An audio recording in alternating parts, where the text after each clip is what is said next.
Honorable sénateur, professeur Kabouya Lumuna, vous êtes élu de la province des Hauts-Lomami. Un mot par rapport à cette province du Grand Katanga. Oui, une belle province, malheureusement sur le plan politique en pleine instabilité parce que nous connaissons le triste sort de vivre bientôt 2 ans avec un gouverneur intérimaire et pas de gouvernement renouvelé et pas de programme renouvelé. Donc nous sommes dans la soif et dans le désir de voir vite organiser les élections pour un nouveau gouverneur de province dûment élu et accepté. Mais pourquoi ça prend du temps, professeur? Bon, nous avons poussé au niveau du Sénat, on a poussé au niveau du caucus des élus, des parlementaires, n'est-ce pas? Mais bon, on espère que la CENI pourra bientôt organiser chez nous, comme d'ailleurs au Sankuru, au Congo central et dans d'autres provinces, n'est-ce pas? Professeur, il y a un conflit pour le leadership au niveau de l'AFDCA. Comment se comportent ces regroupements politiques aujourd'hui? Oui, écoutez, à mon niveau, c'est un cas d'école qui nous interpelle sur 2 points. Un, si nous relisons la loi du 15 mars 2004, portant organisation des partis politiques, le parti politique ici chez nous est défini comme l'ensemble des Congolais partageant la même idéologie. Donc je vis le parti, nous devons légalement vivre le parti autour d'une idéologie, pas autour d'un leadership, comme vous dites. Et ça, c'est un cas d'école qui va nous permettre tous de revoir la conception que nous avons du parti politique. D'autant que dans la Constitution, il est clairement stipulé qu'on doit rester fidèle, n'est-ce pas, au cadre électoral dans lequel on a été élu. Ça veut dire, vis-à-vis de l'électeur, n'est-ce pas, il faut rester fidèle au cadre où l'électeur a eu à vous choisir. Parce qu'on dit, si vous sortez de ce cadre, vous perdez votre mandat. Oui, mais l'esprit de la Constitution, selon moi, c'est que un élu reste fidèle à 2 acteurs. Fidèle aux électeurs, vous m'avez élu dans tel cadre, je vais vous servir à partir de ce cadre-là, même si mon mandat est national. Deuxième fidélité qui nous est exigée, vous avez été élu fidèle à une idéologie, donc à un parti politique qui a présenté aux électeurs telle idée, telle ligne politique. Eh bien, ce sont ces 2 fidélités-là qui engagent le parlementaire. Donc, les cas de quelques divisions qu'on a vues qui tournent autour des personnes ou des ambitions des personnes plutôt qu'autour des idéologies, je les observe à la fois comme politologue, comme acteur politique, en me disant, voici des cas d'école où nous devons savoir reprendre l'esprit de la Constitution, c'est-à-dire la fidélité de l'élu envers ses électeurs et envers l'idéologie qui l'a amené dans tel parti politique ou dans tel regroupement. C'est un peu à ce stade que je suis de la réflexion, en attendant d'initier quelques propositions qui pourraient réajuster les choses. Professeur, il y a eu un communiqué de la Pikine annonçant la continuité de la grève. Comment avez-vous accueilli ce message au moment où on on rentre, là il y a une reprise des cours dans des conditions très difficiles, mais la Pikine endurcit aussi les temps. Votre point de vue? C'est une action syndicale et comme tel, je suis professeur d'université. Je fais partie donc de la Pikine qui est censée défendre l'intérêt et les conditions de travail de tout professeur. Je ne peux que suivre la Pikine.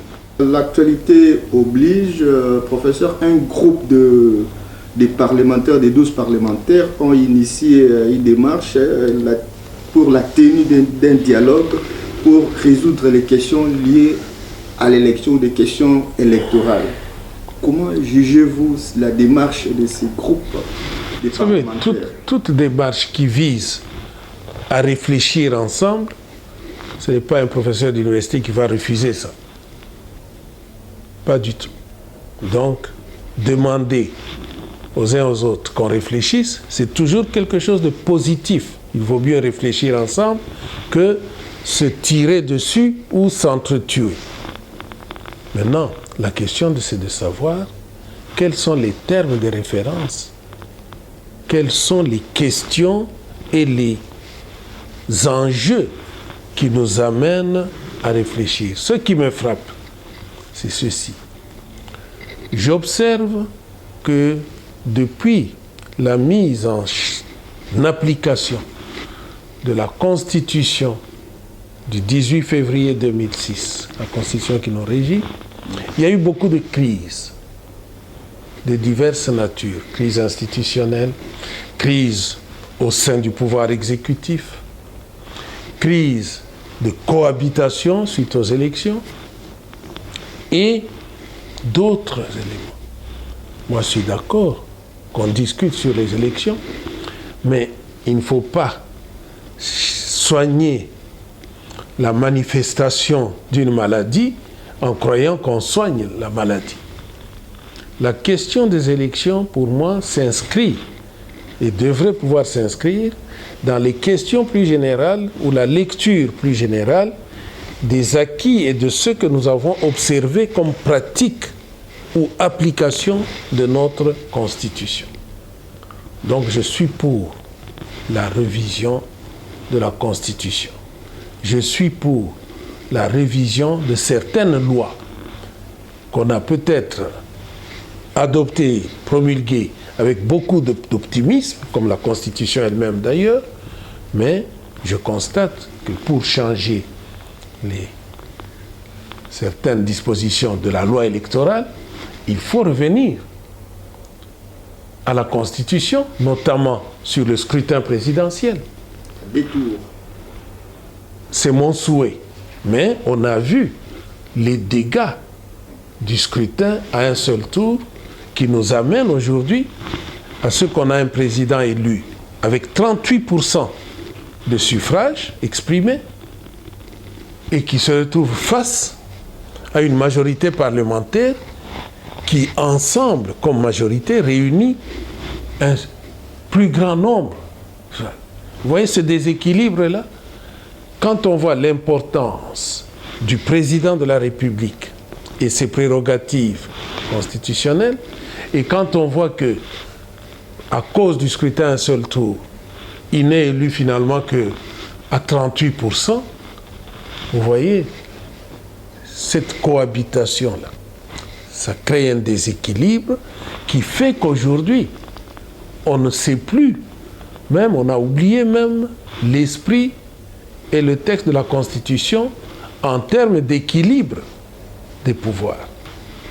Ce n'est pas tout à fait donné d'aller voter une loi électorale dans une assemblée où il y a déjà une majorité qui défendra les points de vue qui favoriseront sa victoire et une minorité qui s'acharnera à imposer des dispositions qui pourraient aussi lui permettre la victoire.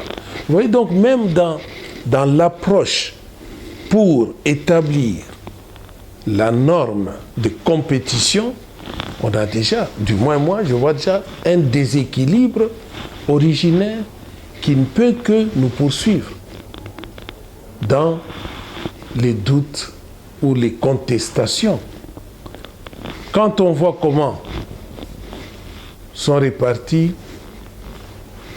la composition de la Cour constitutionnelle. Et qu'on sait que la Cour constitutionnelle est le juge du contentieux électoral au niveau résidentiel. Vous voyez déjà là, on peut se poser la question. Évitons les institutions, allons discuter en dialogue. Mais dans l'application, quand on arrivera au juge constitutionnel et au jugement du contentieux électoral, on va aussi dire, ah, tiens, cela avait été nommé par le président, donc ils auront intérêt à le soutenir. Il y aura de nouveau des suspicions. Il y aura de nouveau des contestations. D'où, je crois que, tout en gardant les mécanismes institutionnels qui sont les nôtres, osons poser les questions sur la forme d'adoption des lois qui nous concernent, qui exigent l'équité, et non pas laisser toujours les lois être votées selon la loi de la majorité. Oui. C'est un arbitrage. La CENI a le rôle d'arbitre. Les règles, les dispositions de la loi électorale, c'est comme l'arbitrage d'un match. Pourquoi faut-il laisser ça être construite ou établie par la majorité du jour qui peut être la minorité de lendemain? Et il ne faut pas demander à l'homme toujours de se suicider, n'est-ce pas? Donc le cadre même et la procédure pour établir les normes d'arbitrage, d'organisation des élections, pour moi, ça me pose aussi problème. Là, comment voyez-vous l'avenir de la coalition FCC-Cash? Écoutez, la coalition a été, je le répète souvent, un remède salutaire. Parce que les uns les autres, les principaux acteurs, ont certainement compris qu'on était devant une situation explosive. Pourquoi explosif? D'abord sur le plan historique, ça nous rappelle Kasavubu Lumumba. Sur le plan historique, ça nous rappelle Kasavubu Tshombe. Sur le plan historique, ça nous rappelle Mobutu Etienne Tshisekedi, avec sa majorité à la conférence nationale, n'est-ce pas? Donc on est dans un vécu où deux volontés politiques cherchent à copiloter. Parce qu'il n'y en a pas un seul qui dit « j'ai eu 100% de victoire, donc je pilote seul ». L'autre va dire « tiens, tu n'as pas gagné totalement ». On va dire à l'autre aussi « non, toi aussi tu n'as pas gagné totalement parce que tu as gagné au pouvoir législatif, mais tu n'as que la moitié puisque tu as le gouvernement, mais le président de la République, il est là, avec toutes ses prérogatives, qui ne peuvent être équilibrées et conduire à la paix que quand le président de la République, il dispose d'une majorité de 50 plus 1%, à ce moment-là, il peut dire oui, ma représentativité est bien assise. Et quand il dispose donc de ce fait, d'une majorité parlementaire, là il peut dire oui, l'équilibre au sein du pouvoir exécutif entre le président et le gouvernement, l'équilibre au sein de l'État entre le pouvoir exécutif et le pouvoir législatif permettent à ce moment-là, ces deux équilibres-là, permettent au chef de l'État de conduire et de définir la politique de la nation. Or, dans le cas d'espèce, qu'est-ce que nous avons vu? On pouvait déjà s'interroger, le président actuel, il est nouveau, il est dynamique, il a une vision, mais cette vision reflète des volontés politiques qui ne sont pas toujours les mêmes que la majorité parlementaire, comment va-t-il faire? Ils ont dit, faisons une coalition. La coalition, ça veut dire quoi? Ça veut dire, faisons en sorte que nos deux volontés politiques se conjuguent pour conduire le pays à l'avant. Première erreur, selon moi, c'était très beau, mais ils n'ont pas fait un programme commun. Et au regard même de la Constitution, on pouvait déjà se demander, se poser la question de savoir, mais quand tout le monde parle du programme du président, du programme des 100 jours, mais au regard de la Constitution, ça ne se conçoit pas. Le président ne peut pas définir seul le programme ou la politique de la nation. Le président de la République doit aller se concerter avec le gouvernement. C'est le gouvernement qui dicte, qui définit la politique de la nation en concertation avec le président. Ce n'est pas le président qui définit en consultant le gouvernement. Vous voyez déjà là, nous devrons ajuster. Pourquoi cette situation arrive, qui paralyse, qui risque de paralyser le chef de l'État? Et je répète encore, nous réfléchissons à haute voix. La coalition est venue empêcher deux éléments. D'abord, cette frustration qui allait paralyser tout le pays. La mentalité ici chez nous ne conçoit pas qu'il y ait un chef de l'État qui convoque le Conseil des ministres et qui est là, qui s'assoit parce que la volonté politique de tous les ministres n'est pas la sienne. Parce que la vision du gouvernement n'est pas la sienne. Qui aurait compris ça ici au Congo? À ce stade de notre démocratie, personne. Vous voyez, d'où la coalition était salutaire, mais il lui fallut, selon moi, qu'on élabore un programme commun de gouvernement. Maintenant, on voit les clashs. Oh, le Premier ministre ici, oh, le président là, oh, la majorité parlementaire crie ici. Ah non, et le président, lui, en appelle au peuple, 38%. Ah non, non, c'est le peuple. OK. Mais tout cela ne serait jamais arrivé si on avait un scrutin à 2 tours. Parce que quand vous allez vers un scrutin à 2 tours, le président qui est élu au 2e tour, il est consolidé. Il aura la majorité absolue, 51% au moins des électeurs. 2, les forces politiques qui auront vu qu'il vaut mieux s'aligner derrière le gagnant, ils se seront regroupés et ils auront fabriqué un programme commun. Il y aura une base solide de coalition électorale, pas post-électorale. Vous voyez qu'à ce moment-là, on aurait tout à gagner et le président lancerait sa politique et le gouvernement conduirait cette politique sans qu'il y ait des tiraillements. Même les contre-saints perdent à ce moment-là, quand le président a la majorité parlementaire, même le contre-saint qui vise soit la responsabilité, soit le devoir d'exécuter, soit l'équilibre des forces, n'aurait pas beaucoup de sens. Le contre-saint n'aurait pas beaucoup de sens au regard de l'impérium du président de la République. Vous voyez, comme disait un auteur que j'aime beaucoup, quand dans notre régime, le président a la majorité parlementaire, il a plus de pouvoir que quiconque. Il n'y a pas un premier ministre qui va le bloquer. Il n'y a pas un ministre qui va dire « Ah non, moi je pense ceci ».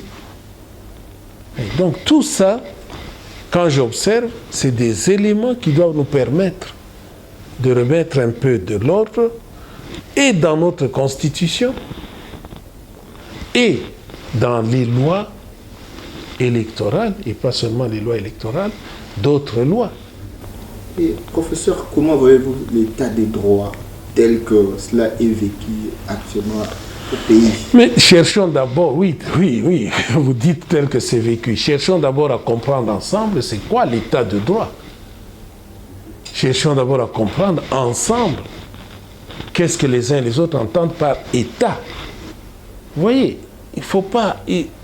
C'est un travail intellectuel, je sais, il ne faut pas nécessairement être grand clair, mais l'état de droit consacre deux choses au moins. Les droits et les libertés du citoyen. Le fait que les règles de justice qui protègent l'État soient les mêmes que les règles de justice qui protègent le citoyen dans ses droits et dans ses libertés. L'état de droit, ce n'est pas un État qui se met et qui couvre la société. C'est un État qui est face à face, égal avec les citoyens. Qu'est-ce qui garantit ça? Quand vous allez plus loin dans l'ordre des institutions, vous verrez que l'état de droit se caractérise aussi par la présence d'une cour constitutionnelle. Et la cour constitutionnelle va jouer quel rôle? C'est l'instance judiciaire suprême qui peut même dire aux députés, aux parlementaires, non, la loi que vous venez de sortir là n'est pas conforme à la Constitution. Donc, messieurs, retournez à votre travail.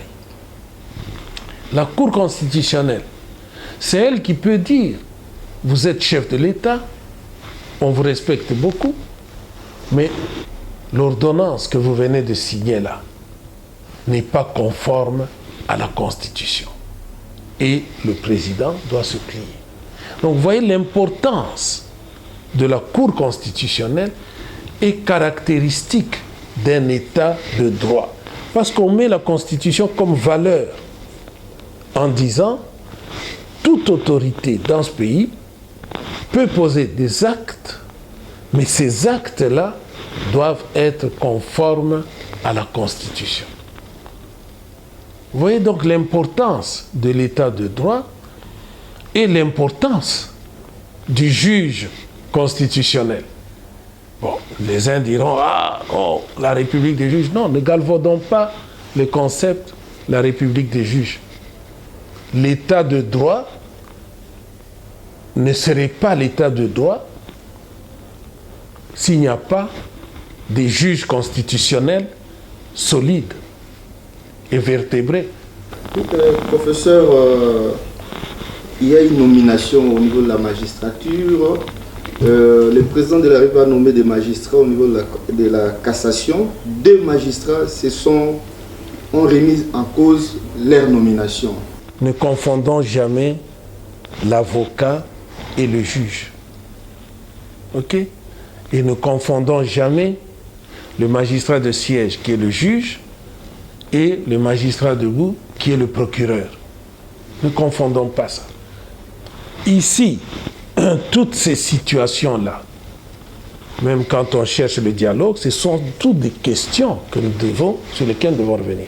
La Constitution de notre pays dit le magistrat de siège, donc le juge, est inamovible.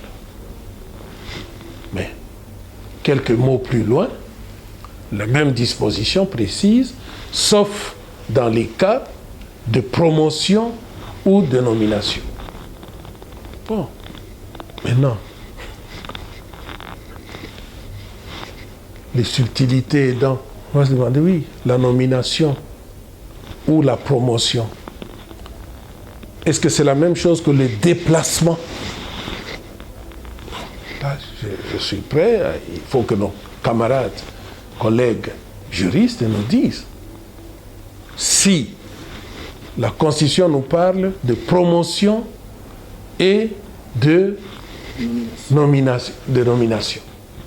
Maintenant, une nomination qui serait accompagnée, ou une promotion qui serait accompagnée d'un déplacement dans une instance comme celle-là, est-ce que c'est permis ou bien on entendrait seulement par nomination ou par promotion dans le cadre de la même juridiction où le juge serait affecté? C'est des questions ouvertes. Moi, je n'ai pas encore de réponse. Toujours est-il que ceux qui contestent, c'est des juges constitutionnels. Politiquement, nous devons avoir le courage de voir les choses en face.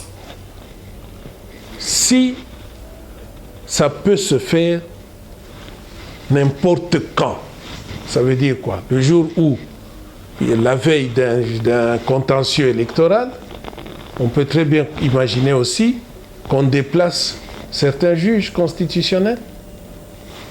La veille d'une mise ou dans le processus d'une mise en accusation du président de la République et du Premier ministre, par exemple, qui sont justiciables devant la Cour constitutionnelle.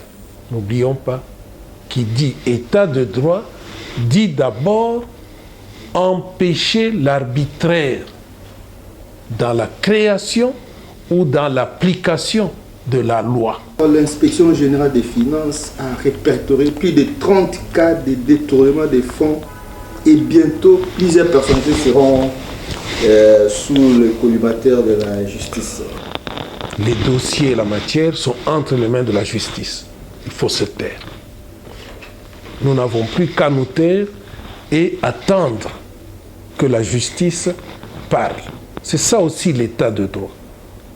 Il ne faut pas croire que l'état de droit autorise tout le monde à être juge. D'autant que quand on parle, on se fait plus avocat d'une cause ou d'une autre que juge. N'est-ce pas? Donc attendons. C'est là une des missions nobles de la justice que de dire, on accuse le citoyen tel, monsieur le procureur, présentez votre réquisitoire.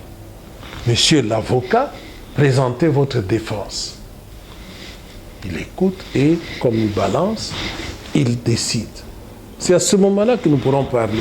Pendant le processus judiciaire, moi je soutiens qu'il nous faut, journalistes y compris, jusqu'à certains niveaux, vous êtes libre de faire connaître ce qui se passe, mais nous sommes tenus à une sorte de devoir de silence ou en tout cas de réserve. Une proposition de loi sur les services militaires obligatoires des jeunes entre 18 et 25 ans est déposée au niveau de l'Assemblée nationale par un député. Il y a beaucoup d'avantages à avoir un service militaire obligatoire. Le premier avantage que moi je vois, c'est que le citoyen n'aura pas peur du militaire. Ils comprendront tous les deux. Il n'y a pas d'un côté un Moussenzi, dans la culture de la force publique, n'est-ce pas? Le civil, c'est un Moussenzi. C'est le militaire qui est l'État. Non. Donc ça rapproche le citoyen et de l'État, et de la police, et de l'armée. Dans un même élan de patriotisme. Deux, ça redonne la vigueur dans notre nation. Parce que les gars qui ont fait le service militaire, on produira une société où, quel que soit le périmètre ou la superficie du territoire où il y aurait un événement, il y aura toujours des hommes et des femmes prêts à savoir comment défendre la patrie. Il y a d'autres avantages. Mais maintenant, je vous voyais venir avec votre question sur les moyens de le faire. Moi, je crois que quand on veut, on peut. Une large opinion soutiendrait les désarmements des Kingakati, là où réside le président de la République honoraire. J'ai cité son excellence Joseph Kabila. Êtes-vous d'avis avec une telle opinion? Est-ce que vous réalisez ce que c'est, même aux États-Unis, un ex-président? C'est un personnage qui a pris le pays en main, qui a pu mécontenter des intérêts parfois puissants.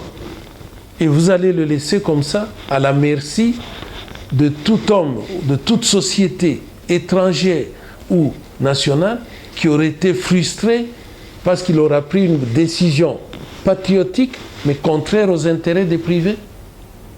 Mais enfin, non. Vous savez, aujourd'hui, nous avons la chance de vivre avec un ex-président. C'est la première fois. Parce que Mobutu n'est parti. C'est notre devoir à nous tous de le protéger. Demain, ce sera idem avec Félix-Antoine Tshisekedi. Vous voyez la bagarre qu'il mène aujourd'hui? Il a sa vision. Mais nous tous, et lui en tête, il travaille comme papa du Congo. Peut commettre des erreurs. Mais il frustre et des individus et des sociétés. Alors, vous voyez d'ici là que quand il n'est plus, quand il est en poste, il est protégé comme 1000 bébés, hein? Et quand il n'est plus en poste, nous allons dire, ah non, ça ne sert à rien de le protéger. Mais enfin, c'est un non-sens. Non, là il faut peu à peu habituer nos citoyens à comprendre, oui, il y a débat politique. On peut ne pas être d'accord avec un homme politique. Mais l'homme qui a pris l'État en main, qui a conduit le pays, ça devient un homme à protéger, je dirais, jusqu'à ses enfants.